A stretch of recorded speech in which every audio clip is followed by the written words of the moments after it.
अगर आप भी चाहते हैं अमिता फिल्म्स का ऑडियो वीडियो सबसे पहले आप तक पहुंचे, तो लाल बटन दबा के चैनल को सब्सक्राइब जरूर करें और बेल आइकन को दबाना ना भूलें। Presented by Amita films. Music director Tarkeshwar राज।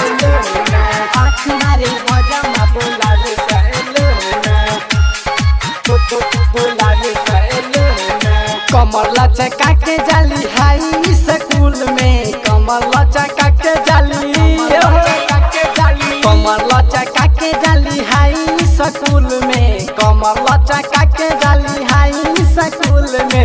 आँख मारे हजामा बोलावे सैलून में, आँख मारे हजामा बोलावे सैलून में।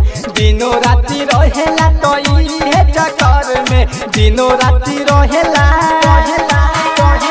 दिनों राती रहेला तो हमारा चक्कर में, दिनों राती रहेला तो हमारा चक्कर में। आँख मारे हजामा बोलावे सैलून में, आँख मारे हजामा बोलावे सैलून में। मर super digital recording studio Motihari. बोलावे सैलून में, आँख मारे हजामा बोलावे सैलून में, बोलावे सैलून में। हमारा के देखते पढ़ेला पेपर, जल्दी से आके उठा देला थिएटर, हमारा के देखते पढ़ेला पेपर, जल्दी से आके उठा देला थिएटर। रोजो रोजो बाल अपन रखे इस स्टाइल में, रोजो रोजो बाल अपन, रोजो रोजो बाल अपन रखे इस स्टाइल में, रोजो रोजो बाल अपन रखे इस स्टाइल में। आँख मारे हजामा बोलावे सैलून में, आँख मारे हजामा बोलावे सैलून में।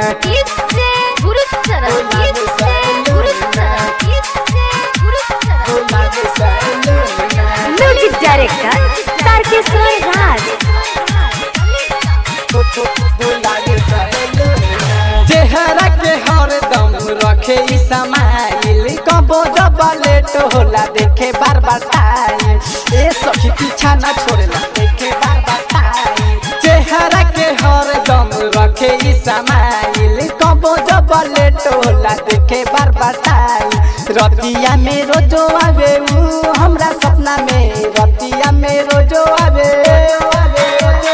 रतिया में रोजो आवे ऊ हमरा सपना में, रतिया में रोजो आवे ऊ हमरा सपना में।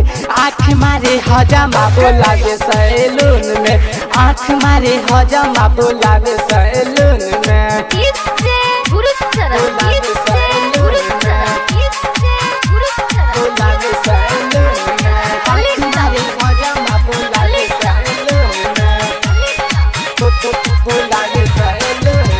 राजा तारकेश्वर के रहे संगतिया, शाकिर चंपारनी के मीठी रहे बतिया, मिठाई जैसे सब मीठी रहे बतिया। राजा तारकेश्वर के रहे संगतिया, सलमान टाइगर के मीठा रहे बतिया।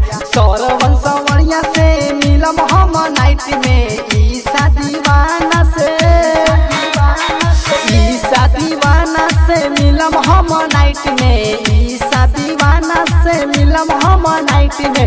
आँख मारे हजामा बोलावे सैलून में, आँख मारे हजामा बोलावे सैलून में। और मुदो के प्यार हो गए। Super digital recording studio Motihari.